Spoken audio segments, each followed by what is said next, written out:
On today's episode, we are going to talk about a chilling story and probably one of, if not the craziest stories to ever come out of Lake Placid, New York. I'm Matt. And I'm Megh. This is the Yore Town Podcast.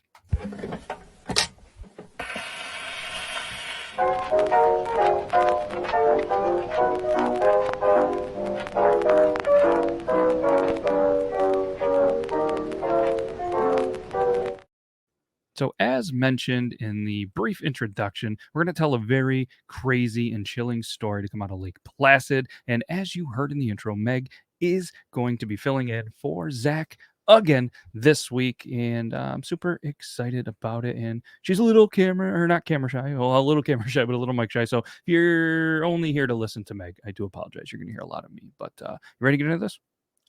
Sure. Very confidently ready for this. So this was a topic that actually Megh found in a book that she started reading and was like, hey, we should talk about this. It was The Adirondack Ghosts by Linda Lee Mackin as one of the source. We also have some cool stuff from lakeplacid.com, adirondack.net, q1057.com, and of course, our favorite website in the entire planet to do research, Wikipedia. So let's jump right into this episode. And for anybody that doesn't really know, the Adirondack Mountains is obviously a mountain chain, runs through a vast part of New York and has over 100 communities, mountains, trails, lakes, valleys, cliffs, and is one of the best places to see leaves change in the fall. I'm going to say it on the mic. We're going to do our best. I'm going to take Megh leaf watching this year. We missed it the last couple of years. I'm going to blame COVID. Yeah. Okay. It really is a sight to see, though. No, it's unbelievable. And like I said, Lake Placid, definitely one of the places. There's a couple other small towns, but we're going leafing. That's what the tourists call it, right? We're going leafing. Lake Placid also happens to be kind of one of those communities that, as mentioned, is in the Adirondack Mountain area. Lake Placid has a lot of wild stories. The Miracle on Ice, you might have heard of. Unless you're not a sports fan, then you probably never heard of it. It happened during the 1980 Olympics. It was one of the most iconic memories in hockey for many people around the world that nobody, especially sports fans, are going to forget and is often talked about, especially in this area. There is another story, though, that has many people in the area and for a while around the nation, and hopefully all of you listeners talking about as well. It is called The Lady in the Lake. Dun, dun, dun. There it is, 2 times in a row. I like it. No, it's not the 1947 movie starring Robert Montgomery, The Lady in the Lake. The terrible tragedy, that's a tough word to say, that is so wild it's almost hard to believe. So without further ado, you want to jump into this? Let's jump. All right, let's jump. Wow, that's probably a bad thing to say for this episode. Yeah, probably. Okay, we're not going to jump. We're just going to go. The Lady in the Lake has a name, and it's Mabel Smith Douglas, which I'm very excited to say that one because if you've listened to any of the podcast episodes, there's a lot of very hard names that I can't pronounce. So Mabel Smith Douglas. Before we shouldn't say this. Before we get right into this, I wrote in my notes, jump into it. Why is she known as the Lady in the Lake? Let's give you a little backstory of her life before we obviously talk about the Lady in the Lake. So Douglas attended public school in Jersey City. In 1899, so not too long ago, she graduated from Barnard College in New York City. In 1903, she married William Shipman Douglas, who was owner of W.S. Douglas and Company. It was a butter, egg, and cheese business. It's a pretty good business, right? Mm. I love all those things, butter, eggs, and cheese. So thanks, William Shipman Douglas, for all of that. So she had a lifelong dream of opening an all-women's college, a companion college to Rutgers, the New Jersey State University, home of Brian Leonard. She was forced to give up that dream, though, in 1915 as she suffered some pretty major health issues. But then in 1916, tragedy strikes this family for the first time as her husband, William, passes away, and she is forced to raise 2 small children, William Jr. and Edith. She also is forced to run the business, W.S. Douglas, which we mentioned before. So, I mean, that's a lot to take on. That's terrible. And unfortunately for this woman, it continues to get worse. The New Jersey College for Women opened in 1918, and Douglas was able to finally live her lifelong dream as she was appointed the first dean. For the next 5 years, her dream is fulfilled, and she is a legend at this school. She gives countless hours of devotion to the school for the young women of the college. She works all day, she works all night. Rumor has it that she would even sleep on a cot on campus just so she could work late and get up early. I mean, that's a lot. Very devoted. Very devoted. Unfortunately, though, being, I guess, a single mother in that time, because I think times were definitely different. They probably, remarrying and all that stuff, I think it was a little bit frowned upon. Did probably, play a tough part in the children's life, as she spent most of, those 5 years just at the school. But then why I'm guessing that is because another tragedy happened September 9th, 1923. Her son, William Jr., commits suicide in their home. So we have the father, the son, they both pass away. And I mean, that's a terrible thing for anybody to go through. And obviously, following the terrible losses, she does receive quite a few achievements, and she received an honorary doctorate of laws. She opened the Voorhees Chapel on campus, which, once we get into the story a little bit more, I think it's a very eerie coincidence to Jason Voorhees of Friday the 13th. Maybe. Which also took place at a lake, Mm. which also potentially took place at a lake in New York, Crystal Lake. Oof. I mean, that's a weird coincidence, right? Slight. I don't know why it was named that. Obviously, it's not her name, but I don't know. We'll have to do a little more research on that and do a follow-up. But either way, after that, she was then appointed to the New Jersey State Board of Education, and in 1930 was the first woman to receive the Columbia University Medal for Distinguished Public Service. She then also gets another honorary doctorate, that's 2 for anybody keeping track at home, from Russell Sage College. She was then given another special award from the French government for promoting the French language education in the U.S. Again, in the book and in these articles that we sourced at the beginning of the episode, there was a really cool fancy name for this. I couldn't pronounce it, so that's why I just said the French government gave an award. It was really tough. Did you see it? I did. Oh, French was not my strong suit. English barely is. So even with all of these, the 2 honorary doctorates and all these amazing awards, opening this, center on campus, obviously just kind of overcoming the tragedies is definitely too much on her. Thankfully, I cannot relate, but I couldn't imagine. She had a nervous breakdown, takes a leave of absence from the college, and then commits herself to a private mental hospital in Westchester County. I did a little bit of research, and back then in the early, what are we in, 1930s in that area, one of the private hospitals that was prevalent in that area was called the Grasslands Hospital. So if you've heard of this hospital, if it's still this hospital, you have something to relate to, and you can say, hey, that's near me. Cool. Just let us know in any of the comments that that's near you. That'd be pretty cool. So she then stays in the hospital for a year, and then upon her release, she resigns to the college and decides to go to the family Camp Onondaga, which is on Lake Placid, as her daughter brought her there for kind of like a mental reprieve. I mean, being in beautiful Lake Placid, on their Camp Onondaga, I mean, just a beautiful thing. I feel like that's a good move for the mental reprieve. It's beautiful up there. It is fall time, so she decides, hey, I'm going to go out. I'm going to kind of just grab some leaves. I want to do some decorating. And like we've already mentioned, the Adirondacks has some of the best views, some of the best leaves, and some great fall decor. But for whatever reason, she then launches the family boat and paddles for a couple of miles to what is Pulpit Rock, which is directly across from their camp and is the deepest part of the lake. Some even say the water's depth in that area is fathomless. Let's keep in mind, too, that the fall in this area is pretty chilly. Yeah. The temperatures are pretty cold.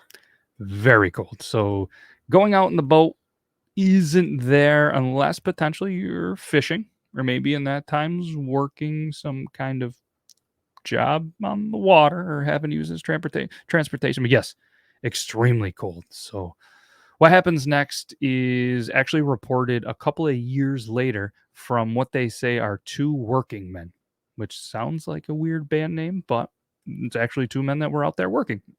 Any guesses on what they were doing for work? Because I have no idea. They were in a boat, though, right? I believe they were in the boat, or they were on shore.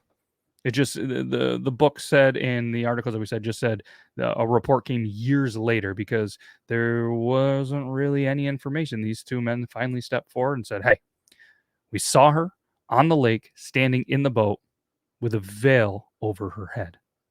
Apparently, they then claim she throws something into the lake and followed it into the water after the boat overturns. And like Meg said, the lake super cold this time of the year. Super cold. The two men then get to the area where she had jumped and turned the boat back over.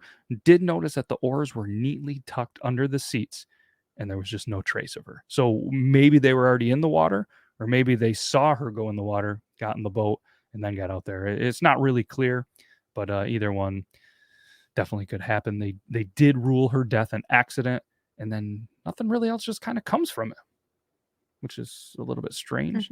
30 years, almost to the day, September 15th, 1963, a body is found.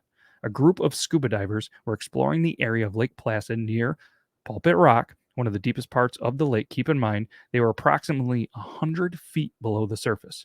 The first two divers, Air Force Sergeant Richard N.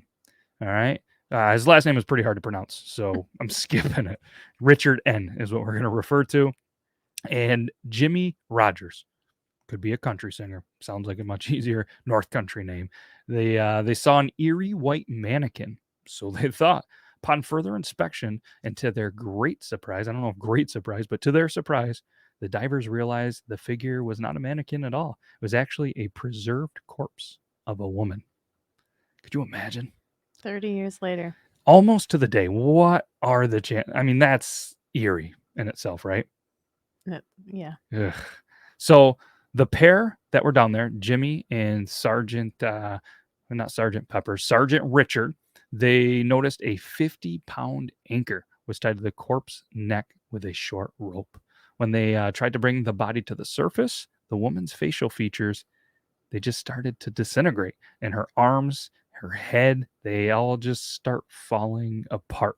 And what we have kind of did some research and found in a lot of these articles, that the combination of the frigid water temperatures and the chemical salts in the water actually turn the fatty tissues pretty much into a soap.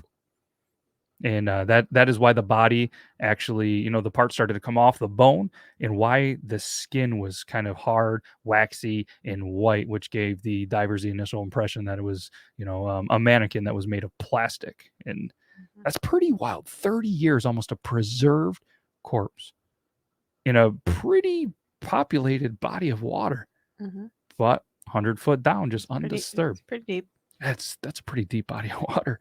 So, and it was also reported that as Jimmy was kind of waiting with the body, Richard went to the surface. They were going to get some more help so they could, get this out properly. But Jimmy was waiting there in this very deep, dark water, and he just started to grow very kind of like disconcerted, just very uneasy feeling, the way that Mabel was looking, like almost. It was reported that she could just wake up at any second. So then Jimmy just said, "Hey, I'm going to go ahead and just bring her body to the surface." And that's when things started to fall apart, like actually fall apart. Since Douglas's disappearance was the only unsolved, mystery in case in Lake Placid, the investigators were able to determine that the recovered corpse was actually her. But by the time that her body was recovered, unfortunately, there were no living relatives that could actually claim her. More tragedy. Douglas's daughter actually committed suicide in 1948 after the death of her husband. So officials from Douglas College managed the funeral arrangements. I mean, just terrible. I mean, the depression, the tragedy that this poor family has went through is just unbelievable. And you might have noticed that I did say Douglas College. So in her honor, after the death, I forget the exact time frame, they named the college, the all-women college that she was the first dean of. They actually renamed the entire college to Douglas College in honor of her and her disappearance and everything like that. So Douglas was buried in Brooklyn's Greenwood Cemetery, which is also the final resting place of her husband and children. Although her body was recovered, Douglas's spirit may have never left her watery grave. Many people have reported to this day that they see a ghostly figure of a woman kind of hovering near Pulpit Rock, and these sightings by campers and boaters have kept the legend of the Lady in the Lake alive to this day. Mabel Smith Douglas's story has been immortalized by two local authors. In 1983, Bernard F. Connors published Dance Hall, a fictionalized version of the mystery that features a young woman who was violently murdered, which, again, fictionalized because none of that happened, at least in anything that we saw. But then 2 years later, in 1985, A Lady in the Lake was published by George Christian Ortloff. This version attempted to reveal the truth behind the mystery, but wound up noting that there were conflicting aspects to the tale. So interesting. I know personally, I think we should get a copy of A Lady in the Lake. We should read it. And by we, I think you should read it, Megh. And then we'll see how close our research to the story that George Christian Ortloff actually found. And then maybe we'll do a follow-up episode. I also found it interesting that the sightings of her really didn't start until they recovered the body. Yeah, it's almost like they they disturbed the grave. You kind of always hear on TV. She was resting peacefully.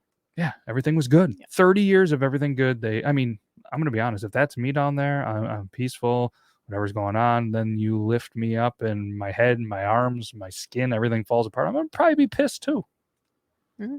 I don't know. Hopefully I don't have to find that out for many, many years. But cool story, Megh. Thank you for finding this and doing this podcast. It's a pleasure as always.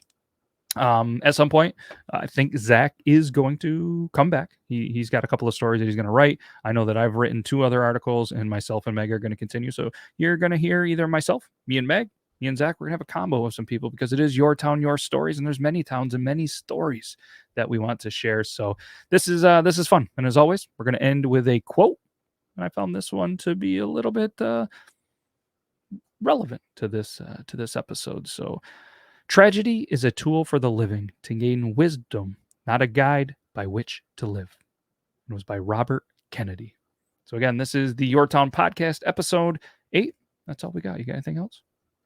Nope. All right, that's a wrap. We'll see you next time for episode 9. I'd give you a spoiler and I'd give you a little bit of a teaser on what it is, but to be honest, I don't quite know. The only thing I do know is we will be back in your ear holes, hopefully 12:30 every Monday is when this comes out, Eastern Standard Time. So again, thank you for listening. If you've made it to the end, we really do appreciate it. And that's all we got. Till next time.